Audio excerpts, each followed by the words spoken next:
ఈరోజు మనం చెప్పుకోబోయే కథ ఆవు మరియు పులి కథ. ఒకప్పుడు ఒక అరణ్యంలో ఒక ఆవు మరియు ఒక పులి ఉండేది. ఆ పులి చాలా క్రూరంగా ఉండేది. అది ఎప్పుడూ జంతువులను వేటాడుతూ ఉండేది. ఒకరోజు ఆ పులికి చాలా ఆకలి వేసింది. ఆహారం కోసం అడవిలో తిరుగుతూ ఉండగా దానికి ఒక ఆవు కనిపించింది. వెంటనే పులి ఆ ఆవుపై దాడి చేయాలని అనుకుంది. ఆవు పులిని చూసి భయపడింది. కానీ ధైర్యంగా ఇలా అంది, పులిగారు, నాకు ఒక చిన్న కోరిక ఉంది. నా పిల్ల దగ్గరకు వెళ్ళి చివరిసారి పాలు ఇచ్చి దానిని చూసి వస్తాను.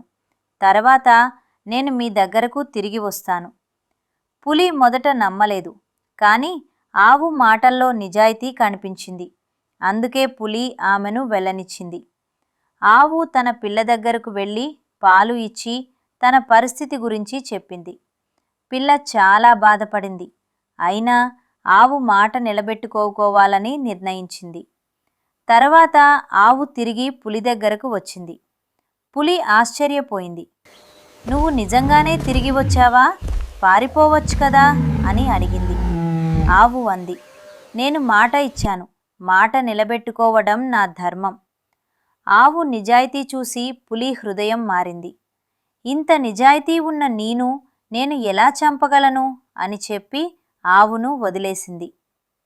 నీతి: నిజాయితీ మరియు మాట నిలబెట్టుకోవడం మనిషిని లేదా ఏ జీవిని గొప్పవాడిగా చేస్తాయి. ఇటువంటి మంచి కథల కోసం చక్రి ఎడిట్స్ ని సబ్స్క్రైబ్ చేసుకోండి.